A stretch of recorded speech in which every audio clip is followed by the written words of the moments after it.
একটা শবে কদরে যদি তুমি ঠিকমতো পালন করে নিতে পারো তাহলে তোমাকে 84 বছর 4 মাসের সওয়াব আমলের মধ্যে রাখা হবে। তুমি তোমার জীবনে যদি তুমি 10টাও শবে কদর পেয়ে থাকো তো 10টা শবে কদরে যদি তুমি ইবাদত করে রাখতে পারো তাহলে তোমার নামায় আমলের মধ্যে টোটাল যাবে কত? 840। 500 বছর যারা ইবাদত করিয়া আসছে তাদের সামনে নিয়ে দেখাও আমরা বয়স কম পাইছিলাম, তোমাদের কল্পনা ছিল বয়স বেশি পাইছো, বেশি ইবাদত করে নিতে পারছো, বেশি আল্লাহকে রাজি করে নিতে পারছো। আরে বোকা, তোরা জানোস না আল্লাহ আমাদেরকে বলছে যে ওদেরকে আমরা 500 বছর খাটাইয়া আমি তারপরে সেই সওয়াব তাদেরকে দিছি। তোমাদেরকে আমি 500 বছর খাটাবো না, তোমাদেরকে 40-50 বছর খাটাবো, এর মধ্যেই আমি তাদের চেয়ে বেশি সওয়াব তোমাদেরকে দেব। ওদেরকে 500 বছর ইবাদত করার পরে যেই সওয়াব দিছিল, 800 বছর ইবাদত করার পরে যেই সওয়াব তাদের নামায় আমলের মধ্যে আসলো, আল্লাহ রাব্বুল ইজ্জত কয় তুই চিন্তা করিস না, তুই শুধু 10টা বছরে 10টা শবে কদর ধরে ফেলা। এই 10টা শবে কদর যদি তুমি ইবাদত করে নিতে পারো আমি তোমার খাতায় 840 বছরের হিসাব নেক আমল ঢুকাই দিব, সওয়াব ঢুকাই দিব। পারবো কেউ তোমার তুলনা করতে? আর যদি তুমি 20 বছর ধরে নিতে পারো তাহলে তোমার নামায় আমল হবে 1680। কোথায় কে তুলনা করবে? তোমার রব তোমাকে এই মাসের মধ্যে ঢালিয়া দিতে চায় যে তোমাদেরকে যেন আল্লাহর উদ্দেশ্য হলো যে এই যে উনার নবীর উম্মতিরা দুনিয়াতে সম্মানিত, আখিরাতেও যেন তাদের সম্মান বহাল থাকে, শর্মিন্দা না হয়। কারণ উম্মতি যদি শর্মিন্দা হয় তা আমার হাবিব শর্মিন্দা হবে। এই জন্য আল্লাহ পাক অল্প সময়ের মধ্যে তোমার জন্য বেশির ব্যবস্থা করে দিলেন। এরপরে আল্লাহ নবী বললেন যে শুধু তাই না যে শবে কদরের রাত্রতে তোমাদেরকে দান করব, যে শবে কদর তো দিবই, এই মাসের প্রতিটা মুহূর্তকে, প্রতিটা সেকেন্ড, প্রতিটা মিনিটকে আমি তোমাদের জন্য দান করব, রহমত লুটাবো, তোমরা নিতে থাকো। কি বললেন আল্লাহ নবী? মান তাকাররাবা ফীহি বিখাসরাতিন কানা কামান আদ্দা 70 ফরিদাতান ফীমা সিওয়া। যদি কোনো ব্যক্তি রমজান মাসের মধ্যে নফল নামাজ পড়বে, নফল কাজ করবে, নফল আদা করবে, আল্লাহ নবী বলতেছেন কানা কামান আদ্দা ফরিদাতান ফীমা সিওয়া, সেই ব্যক্তি নফল আদা করার পরে এমন হব যে সে যেন অন্য মাসে ফরজ আদা করলো। দেখো আল্লাহ দিতেছে না, নফল পড়লে ফরজের সওয়াব। আল্লাহ কয় আমি তোদেরকে ছোট হতে দিব না, আমি ছোট ছোট সব জায়গায় আল্লাহ রেখে দিয়েছে, পুরো মাসের মধ্যে চিটিয়ে রাখতে। এখন যারা চালাক তারা কামাই করতেছে। এখন আল্লাহ নবী বললেন নফল পড়লে ফরজের সওয়াব। আপনি খেয়াল আসতে পারে যে নফল পড়লে ফরজের সওয়াব পাবো, ফরজের মনে হয় সওয়াবটা ওই রকমই থাকবো, কারণ ফরজের চেয়ে বড় তো আর কোনো আমল নাই। নফলের ফরজ বানাইলো, ফরজে আর কি বানাইবো? আপনি চিন্তা করতে পারেন। আল্লাহ নবী কয় না, ফরজও যদি আদা করো, মান আদ্দা ফরিদাতান ফি কানা কামান আদ্দা 70 ফরিদাতান ফীমা সিওয়া। তুমি যদি একটা ফরজ নামাজ আদা করবা, আজকে যেমন এশার নামাজ আদা করছো, মাগরিব আদা করছো, যোহর আদা করছো, তো এই রমজান মাসের যোহরের সওয়াব আল্লাহ অন্য মাসে 2 মাস 10 দিন যোহর নামাজ আদা করলে পরে যে সওয়াব পাইতা, আজকে রোজার মধ্যে একটা যোহরের সওয়াব আল্লাহ তোমাকে সেই 2 মাস 10 দিনের সওয়াব দান করবে। তোমার রব তোমাকে দিতে চায়, কিন্তু তুমি নিতে চাও না। জানি না, পাইও না। এই জন্য আমি এই সমস্ত কথা আল্লাহ নবীর এটা ওয়াজ রমজানের আগে শাবান মাসের শেষে দিয়া এইভাবে কিছু সাহাবায়ে কেরামকে বুঝাইতেছিল, যাতে উদ্দেশ্য ছিল যে রমজানের প্রতি মানুষের আগ্রহ বাড়ুক, মানুষ যেন অ্যালার্ট হয়ে যায়, মানুষ যেন হাসিল করতে চেষ্টা করে, মানুষ যেন অবহেলা না করে। এই জন্য আল্লাহ নবী জানেছেন, আল্লাহ নবী পেরেশান থাকতেন আমার উম্মতিরা যেন খুব আগেই যেতে পারে, খুব আগেই যেতে পারে। এই জন্য যাই আল্লাহ নবীর খবর পাইতেন তাড়াতাড়ি সব বার্তাই দিতেন আমাদেরকে। তো সেই জন্য সেই ফরজ একটা আদা করলে 70 ফরজের সওয়াব পাওয়া যাবে। এরপর আল্লাহ নবী বললেন যে ওয়াহুয়া শাহরুস সাবর, এই মাসটা হলো ধৈর্যের মাস। এই মাসের মধ্যে আল্লাহ তাবারক তাআলা মুমিনিনকে খুব ধৈর্য দান করেন। এত ধৈর্য অন্য কোনো মাসে মানুষকে হয় না। মুমিনিন যারা, আল্লাহর বান্দা যারা, তাদেরকে এই মাসের মধ্যে আল্লাহ যথেষ্ট ধৈর্য দান করেন। আপনি খেয়াল করে দেখেন 16 ঘন্টা 18 ঘন্টা পর্যন্ত মানুষ পানিও খাইল না, খানা খাইল না, এত ধৈর্য। সব কিছু সামনে থাকিয়া তারপরেও হাত দেয় না যে না এখনো সময় হয়নি, আমার আল্লাহর আদেশ অনুযায়ী আমি মুখে দিব, না হলে দিব না। এত ধৈর্য। আপনি অন্য মাসে কেউকে বলেন এইভাবে 16 ঘন্টা রোজা ছাড়া, সে রোজা রইবে না, রোজা থাকবে না, কিন্তু তাকে উপাস রাখাইয়া বলেন থাকতে পারবে না। এটাও রোজার একটা রহমত যে আল্লাহর তরফ থেকে শক্তি আসে।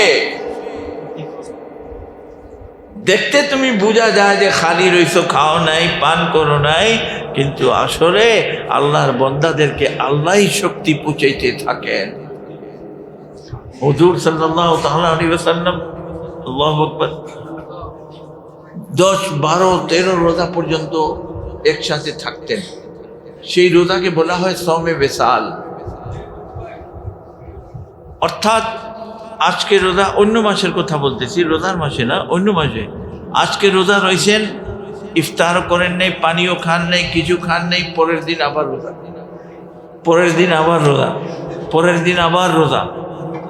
এই ক্ষমতা শুধু আল্লাহ নবীর মধ্যে ছিল যে 12 দিন 13 দিন পর্যন্ত কন্টিনিউ না খাইয়া না পানি পান করিয়া রোজা রাখতে পারতেন।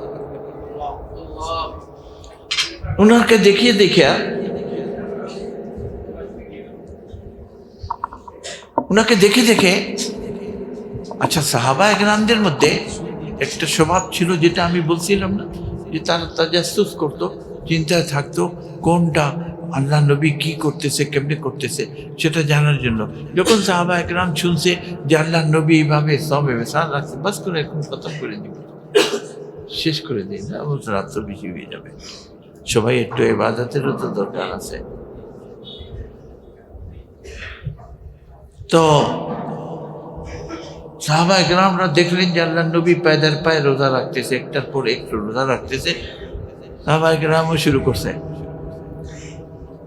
একদিন পার হয়েছে, দ্বিতীয় দিন পার হইতে হইতে অবস্থা খারাপ। যখন অবস্থা খারাপ হলো, সবাই ধরে নিয়ে আসলো আল্লাহ নবীর সামনে। আসি আল্লাহ নবীকে বলতেছে, আল্লাহ নবী জিজ্ঞাসা করলেন কি হয়েছে? কয়া রাসূলুল্লাহ, আপনি সওমে বিসাল রাখেন, একের পর এক না খাইয়া খাইয়া থাকেন 15 দিন 12 দিন 13 দিন, ইনিও আপনার অনুসরণ করতে গিয়া এখন অবস্থা এরকম হয়ে গেছে, একদম লাশের মতো হয়ে গেছে, হয়ে গেছে। তখন আল্লাহ নবী ডাক বললেন, আইয়ুকুম মিসলি ইউদঈমনি রাব্বি ওয়া ইউসকিনি, তোমাদের মধ্যে আমার মতো কে আছে? আমাকে তো আমার রোগ খাওয়ান, পানি পান করান। আমি যদিও এমনি তোমাদের দেখার মতো খাই না, কিন্তু আমার খাদ্য ওখান থেকে আসতে থাকে, আল্লাহর তরফ থেকে খাদ্যটা আসতে থাকে। সেই খাদ্য হলো কি? আল্লাহর তাসবিহ, তাহলিল, জিকির, আজকারের মাধ্যমে শক্তি আসতে থাকে। মাহবুবের, নিজের প্রেমীর নাম নিলেও শক্তি আসে। সুতরাং আল্লাহ নবী আল্লাহর জিকির আজকারের মধ্যে ব্যস্ত থাকতেন, সুতরাং উনিও শক্তি পাইতেন। যেমনি আপনি মনে করেন একজন প্রেমীর প্রেমিকা কিংবা প্রেমিকার প্রেমী চলে গেল, ভাইগে গেল, এখন সে তার ভালোবাসায় কাঁদতেছে কাঁদতেছে, খানা নাই পিনা নাই, হইতে হইতে শেষ পর্যন্ত একদম বিছনায় লেগে গেছে। এখন একদম দুর্বল হয়ে গেছে, উঠতে পারে না, বসতে পারে না, একজনের সহযোগিতা লাগে তাকে উঠাইতে হলে বসাইতে হলে। এত দুর্বল হয়ে গেল প্রেমীর মহব্বতের কারণে, তার জুদাইয়ের কারণে, যে যে ছেড়ে চলে গেছে সেই কারণে সে এত দুর্বল হয়ে গেছে। কিন্তু যেই লোক উঠতে পারতেছে না, বসতে পারতেছে না, যখন তার সামনে এসে বলেন যে প্রেমীর নাম মনে করেন যে আব্দুল সুবহান, এখন আসে যে বলেন, যে লোক বিছনায় পড়ে রয়েছে আসিয়া বলেন, আরে তোমার প্রেমী আব্দুল সুবহান তো আসিয়া পড়ছে, সে লাফ দিয়া উঠে যাবে, লাফ দিয়া সে উঠতে পারবে। যেই লোক এখন উঠতে পারতো না, লড়তে পারতো না, সেই লোক প্রেমীর নাম শোনার পরে লাফ দিয়া উঠে গেল। এই শক্তিটা আসলো কেমনে? ঠিক তেমনি ভাবে যারা আল্লাহওয়ালা থাকে তাদের দিলকে, তাদের শরীরকে, তাদের দিমাগকে আল্লাহ রাব্বুল ইজ্জতের জিকির আজকারের মাধ্যমে আল্লাহ রাব্বুল ইজ্জত শক্তি প্রদান করতে থাকে।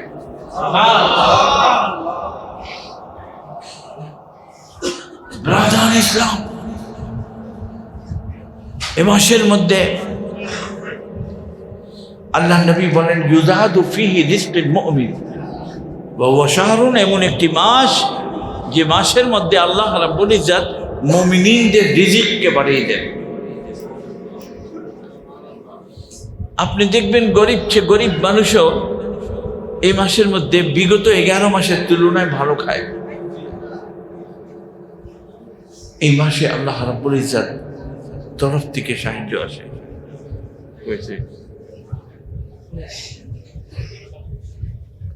শেষ করে নাহলে লম্বা হয়ে যাবে। তো সেই জন্য এই মাসের মধ্যে আল্লাহ রাব্বুল ইজ্জত আমাদেরকে রিজিক দিবেন,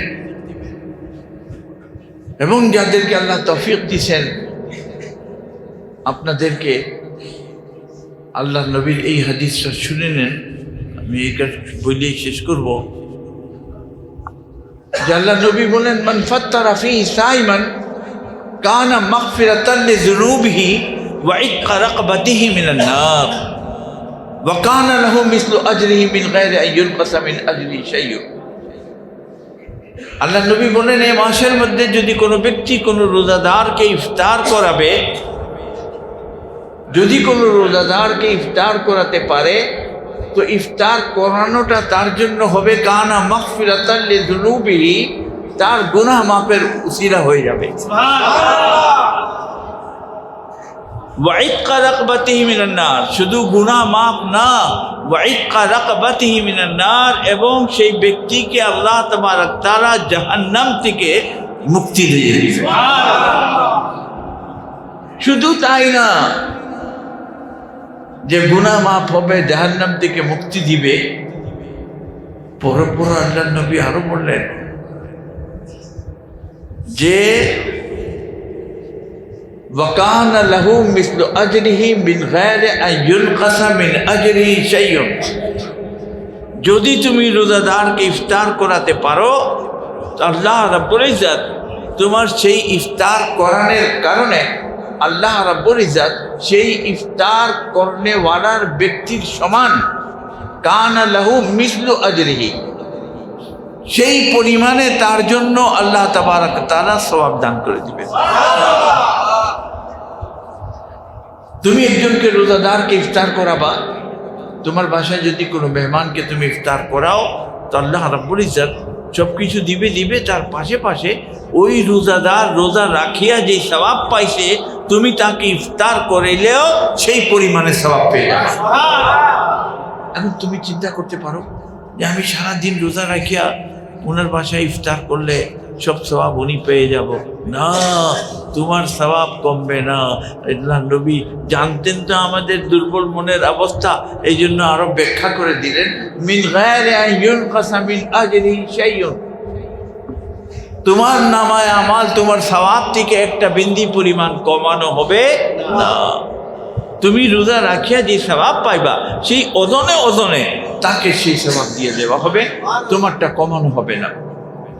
এত ফজিলত বয়ান করলেন, তখন সাহাবা একরাম আল্লাহর নবীকে জিজ্ঞাসা করলেন, প্রশ্ন করলেন, ক্বালু ইয়া রাসূলুল্লাহ লাইসা কুল্লুনা ইয়াজিদু মা ইউফাত্তিরু সাইম। ইয়া রাসূলুল্লাহ, আপনি যে এত ফজিলত বয়ান করতেছেন, রোজাদারকে ইফতার করাইলে এই সওয়াব সেই সওয়াব এত কিছু, আপনি তো আমাদের অবস্থা জানেন না। আমরা কি দিয়া মানুষকে ইফতার করাবো? আমরা নিজেই ইফতার করতে পারি না, আমাদের সেই ক্ষমতা নাই, আমরা মানুষকে ইফতার করাবো কি করে? তো সাহাবা একরামের উদ্দেশ্য ছিল যে ইফতার বলতে ওনারা যেটাকে ইফতার মনে করত সেই ইফতার। আসলে যেমন বাংলাদেশে আপনারা আমি ইফতারের কথা বললে, আপনারা ইফতারের সময় আসলে ইফতারের ব্যবস্থা করলে কি করবেন? বুট, মুড়ি, বড়া, বেগুনি, চাপ, এগুলি না? এটা হলো বাংলাদেশের ইফতার। এখন যেমনি আমি বলার পরে আপনাদের মনে বুট মুড়ির খেয়াল আসলো, সাহাবা একরামদের মনেও সেইরকমই একটা খেয়াল আসলো যে আল্লাহ নবী ইফতার করাইতে, ওনারা খাইতো শরীর কিংবা অন্য অন্য খাসি মাংস টাংস, যারা বড় লোক তারা সাহাবা একরাম না, তো তাদের মনে আফসোস হলো যে এতই ফজিলত আপনি বয়ান করতেছেন, আমরা কেমনে করাবো? এই ক্ষমতা আমাদের কোথায়? এই তৌফিক আমাদের কই? আল্লাহ নবী বলছেন, বোকারা, তোমরা মনে করতেছো যে বুট মুড়ি বড়া খাওয়াইলেই সওয়াব পাবা, যদি তুমি কম কিছু দাও তাহলে সওয়াব পাবা না? না না না না না, মান ফাত্তারা সাইমান আলা তামারাতিন আও শারাবাতে মাইন আও মুযগাতে লাবানিন। সাহাবীরা শুনো, যদি তুমি কোনো ইফতার করনেওয়ালাকে যদি ইফতার খেজুর দিয়া করে দিতে পারো, অর্থাৎ তোমার কাছে কিছু নাই, 2টা খেজুর আছে, 1টা খেজুর আছে, আসেন ভাই আমরা ইফতার করি, ভাগ করে খেয়ে নিলা, তাও তোমাকে আল্লাহ সেই সওয়াব দান করতেছে, তার রোজার পরিমাণে তুমি সওয়াব পেয়ে যাবা। আরো কি বললেন? শারাবাতে মাইন, যদি পানি কিছু নাই, পানি দিয়া শরবত বানাও আর বলো যে ভাই আসেন, আপনি মুসাফির মানুষ, কই যান, বসেন, আমরা এই পানি আছে, এই শরবত আছে, এটা দিয়ে ইফতার করি। তুমি যদি ইফতার করিতে পারো তাও আল্লাহ তোমাকে সেই সওয়াব দান করে দিবে। আও মুযগাতে লাবানিন, যদি তুমি লস্যি মাঠা দিয়ে ইফতার করাও তাও আল্লাহ তোমাকে সওয়াব দান করবে। আল্লাহ নবী ব্যাখ্যা করে বলে দিলেন, ইউতিল্লাহু হাযা সওয়াব, আল্লাহ তোমাকে এই সওয়াব দান করে দিবে। ব্রাদান ইসলাম, রোজার মাস আসতেছে, সবাই অ্যালার্ট হয়ে যাও, আগের থেকে প্রস্তুতি নাও, আগের থেকে তৈয়ারি করো, রুটিন বানাও, কয়টার সময় ঘুমাবো, কয়টার সময় উঠবো, এবং কেমনে কেমনে চলবো, কোন কোন ইবাদত করবো, কোরআন খতম করব, এই মাসের মধ্যে কম্পিটিশন করো, বিবি সাহেবের সাথে কম্পিটিশন করো, মেয়েদের সাথে কম্পিটিশন করো। আমাদের বংশের মধ্যে আলহামদুলিল্লাহ এই জিনিসটা খুব ভালো, সবাই একে অন্যের চেয়ে বেশি তিলাওয়াত করতে চেষ্টা করে। ও দিনের পাবার যে ইচ্ছাটা, সেটা আমাদের মধ্যে আল্লাহ তাবারক তাআলা জাগরুক করেছেন, বিধায় আমরা আল্লাহকে পেতে চাই। মনে ইচ্ছা আছে কিন্তু আসলে সঠিকভাবে চাই না, এই জন্য পাই না। আল্লাহকে পাইতে হলে তো আমিও তো সেরকম হতে হবে, আমার মধ্যেও তো পরিবর্তন আনতে হবে। মানুষ আল্লাহ আল্লাহ করবো শুধু, কইব কোনো ফায়দা বুঝি না, আমি তো আজ 6 মাস জরিয়া জিকির করি, আমি তো 1 বছর জরিয়া জিকির করি, কোনো ফায়দা তো দেখি না। মানে মিয়া ফায়দা হবে না কেন? তুমি সেই উপযুক্ত হও, আল্লাহকে ডাকতে হলে যেই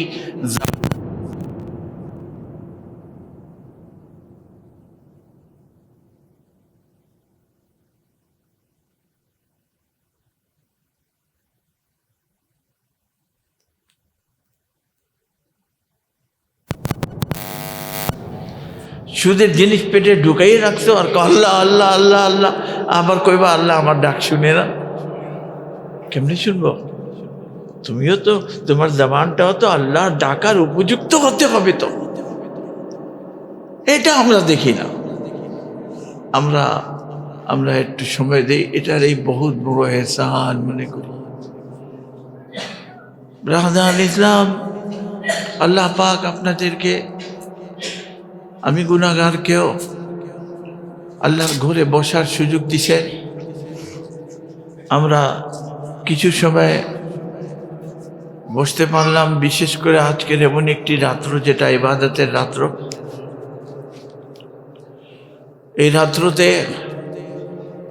আল্লাহকে বেশি বেশি স্মরণ করা, আল্লাহর জিকির আসকার করা, তাসবিহ তাহলিল করা, ইস্তিগফার করা, আল্লাহর কাছে মাফ চাওয়া। আল্লাহ এমনি তো 12 মাস মাফ করেনি, কিন্তু কিছু কিছু রাত্রকে আল্লাহ স্পেশাল মাফ করার জন্য বানাই রাখছেন,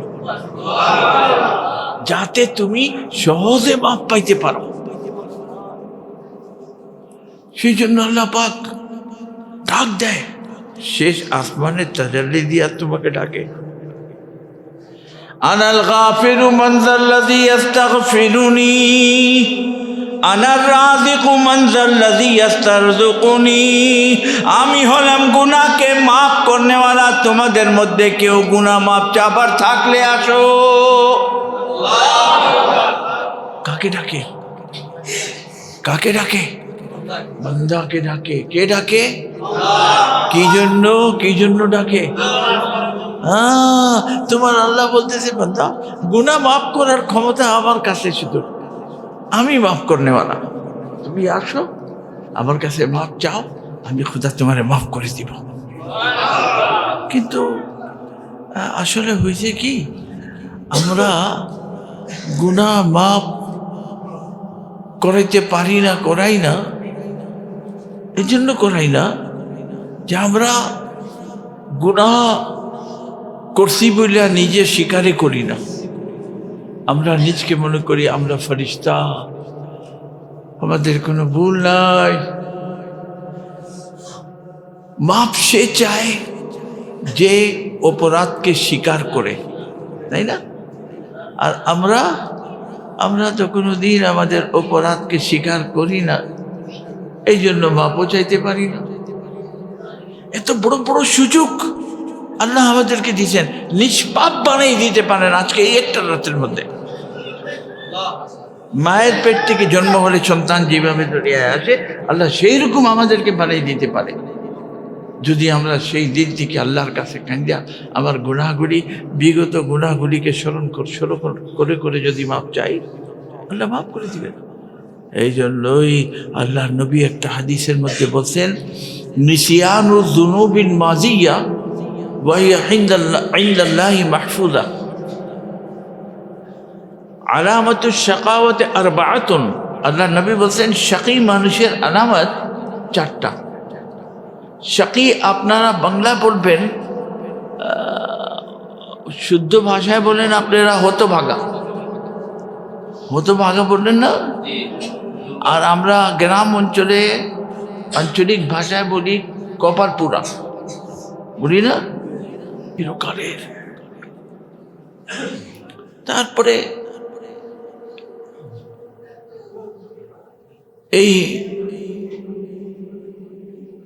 শাবান মাস, এই শাবান মাসে পরে পরে সাথে সাথে কি মাস? রমজান মাস।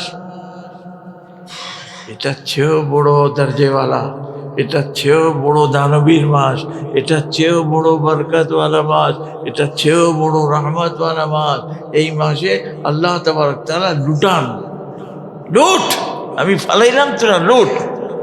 এখন যে জ্ঞানী সে লুটতে পারে, যে আলিশ অলসতা সে শুয়েই থাকে, সে মারুম হয়ে যায়।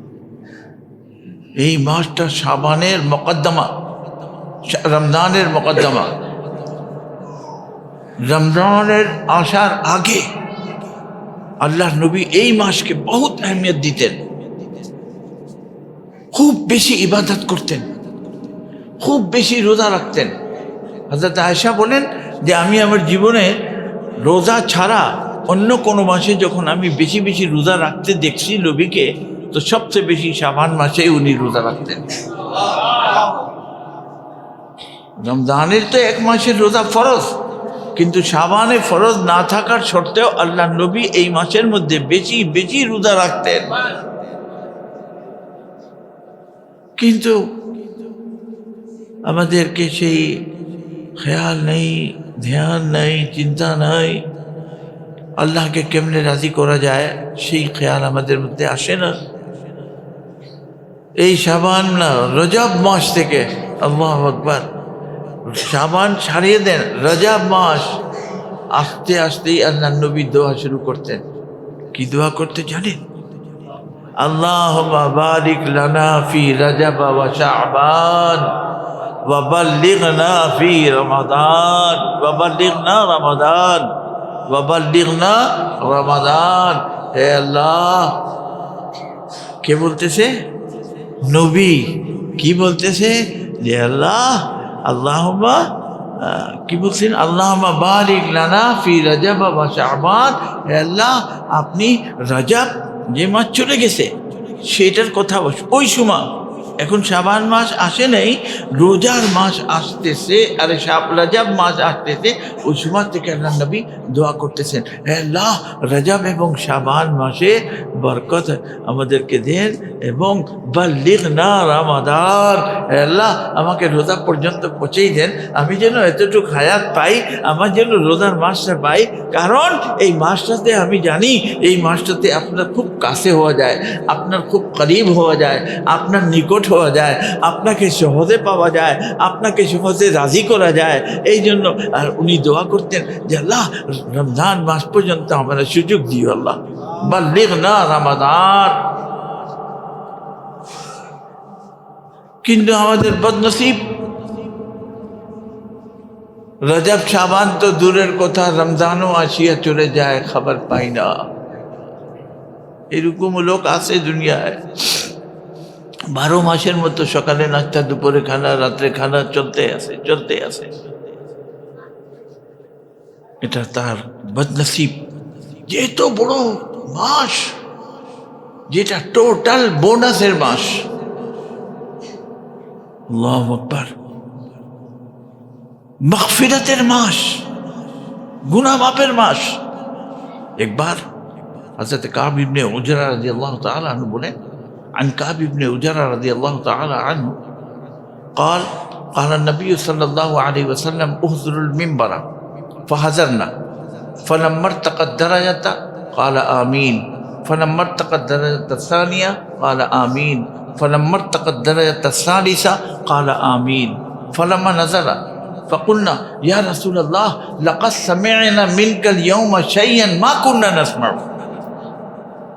হযরত কাব ইবনে উজরা রাদিয়াল্লাহু তাআলা বলেন যে এক শুক্রবারে আল্লাহ নবী যখন খুতবা দিতে আসছেন, তখন আসার পরে আমাদেরকে সবাইকে বলবেন যে তোমরা একটু কাছে আসো, মেম্বারের কাছে আসো। আমরা সবাই আল্লাহ নবীর কাছাকাছি হয়ে গেলাম। এরপর আল্লাহ নবী যখন ফালাম্মার তাকাদ্দারাতা, যখন উনি প্রথম সিঁড়িতে পা রাখলেন, তখন বললেন আমিন। দ্বিতীয় সিঁড়িতে যখন পা রাখলেন, তখন আবার বললেন আমিন। এরপরে তৃতীয় সিঁড়িতে পা দিলেন, আবার বললেন আমিন। আমরা তো সবাই অবাক, আল্লাহ এ কি? এ তো কোনো সময় হুজুর সাল্লাল্লাহু আলাইহি ওয়াসাল্লাম তো এইভাবে তো কোনো দিন করে নাই। জুমার সময় আসবো, মেম্বারে পাড়া দিব, আমিন আমিন বলবো, এরকম তো উনি কোনো সময় করে নেই, আজকে এরকম করলো। সবার মনের মধ্যে একটা প্রশ্ন উঠতেছে। যখন জুমা টুমা শেষ হয়েছে, আল্লাহ নবী নামছেন, নামার পরে সাহাবা একরামদের মধ্যে তাজাসসুস ছিল। তাজাসসুস বাংলা में क्या कहेंगे उसको? অনুসন্ধান, গোবিন্দাগিরি, মানে গোবিন্দাগিরি তো আরেক জিনিস হয়ে যায়, অনুসন্ধান বলা যাবে যে জানি এটা কেন হয়েছে, জানার উদ্দেশ্যে।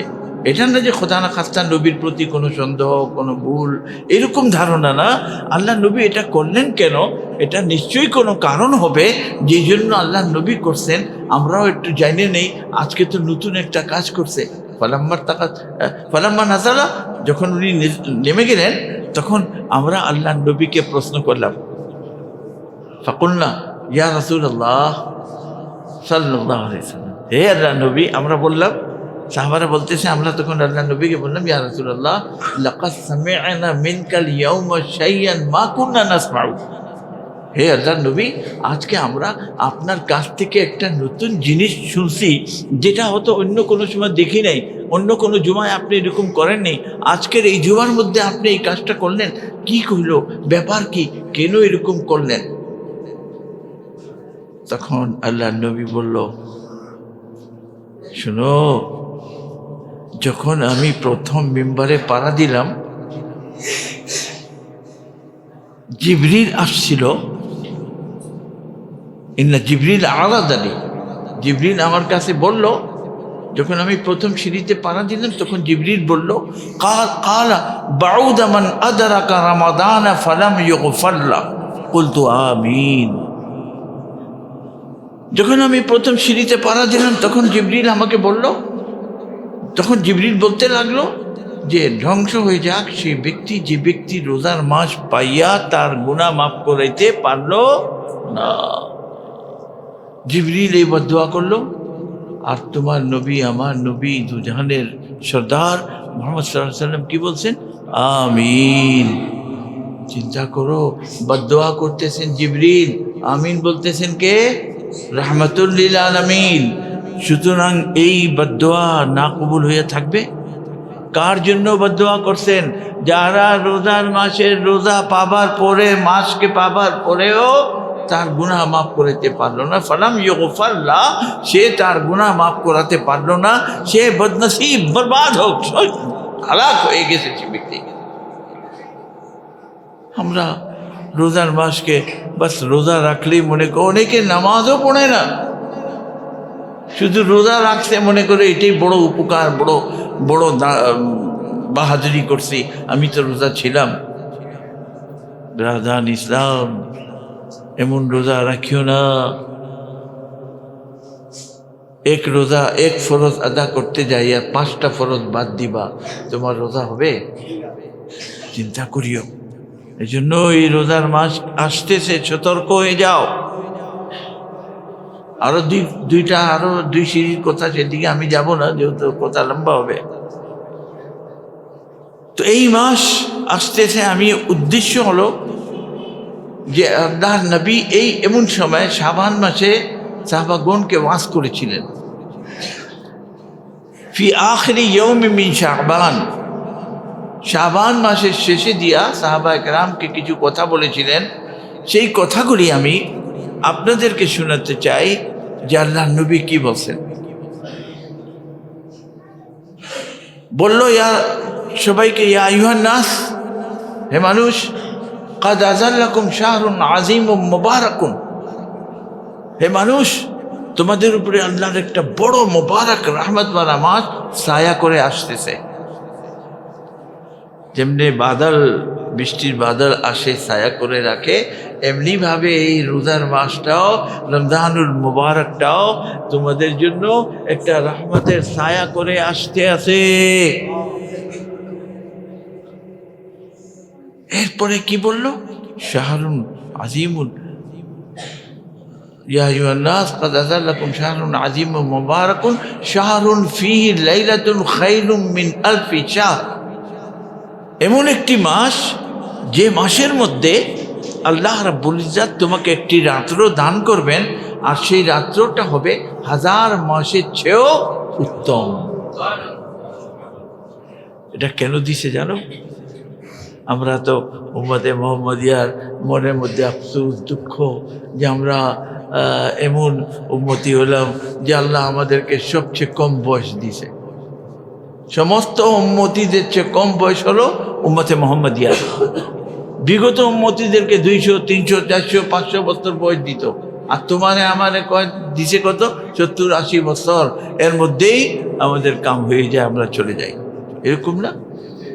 সাহাবাগণের মনে এই কথাটা নিয়ে খুব চিন্তাও ছিল, আফসোসও ছিল যে আল্লাহ, বিগত উম্মতিকে তুমি 400-500 বছর বয়স দিছ, আর আমাদেরকে দিয়েছ 70-80 বছর। হ্যাঁ আল্লাহ, কালকে যখন তারা, তাদের মনের কল্পনা যে কালকে যখন তারা আল্লাহর সামনে যাবে, তখন তাদের কাছে থাকবে 500 বছরের ইবাদত, 300 বছরের ইবাদত, 200 বছরের ইবাদত, 200 বছরের নেক আমল। আর আমরা যখন যাব, আমাদের কাছে থাকবো 30-40 বছরের ইবাদত। কারণ 70-80 যেই বয়স আমরা পাই, এর মধ্যে আমাদেরকে হুঁশ জ্ঞান আসতে আসতে 10-15 বছর শেষ। এরপরে আর হুঁশ জ্ঞান আসার পরে যা থাকে এটার মধ্যে অর্ধেকটা ঘুমাইয়া কাটাই, অর্ধেকটা সজাগ থাকি। ওই অর্ধেকটার মধ্যেও আবার দুনিয়ার নিয়ে ব্যস্ত থাকি, দুনিয়ার কাজকর্ম নিয়ে। তো কতটুকু আমাদের নেক আমল হবে, কতটুকু আমাদের ইবাদত হবে, এই চিন্তা তাদেরকে যে আল্লাহ তাদের চেয়ে আমাদের তো অনেক কম হবে। আল্লাহ কয়, তোরা না আমার হাবিবের উম্মতি, ঘাবড়াইস না। আমি দুনিয়াতেও তোদেরকে সবচেয়ে সম্মানিত উম্মতি বানাইছিলাম, সবার ঊর্ধ্বে রেখেছিলাম, আখিরাতেও আমি তোমাদেরকে ঊর্ধ্বে রাখবো। কেমনে রাখবা, কেমনে রাখবে? আল্লাহ কয়, শোন, আমি এমন ব্যবস্থা করছি যে আমি তোমাদেরকে রোজার মাস দিলাম। এই মাসের ফজিলত কি আছে এটা বলবো। তো এই মাসের মধ্যে আমি তোমাদেরকে একটা রাত্র দিয়ে দিব। এই রাত্রটাকে তোমরা ধরো, তোমরা এই একটা রাত্রতে ইবাদত করতে পারলে আমি তোমাদের নামায় আমালের মধ্যে 1000 মাস কন্টিনিউ ইবাদত করিয়া যে সওয়াব তুমি পাইতা, আমি এই রমজানের মাসের শবে কদরের একটা রাতের মধ্যে তোমাকে সেই সওয়াব ঢাইলা দিয়ে দিব।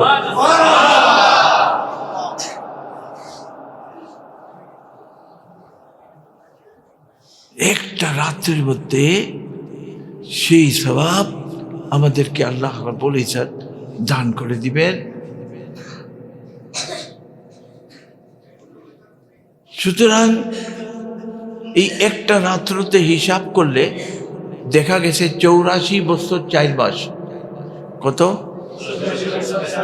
1000 মাসকে কাউন্ট করলে দেখা যাবে 84 বছর 4 মাস।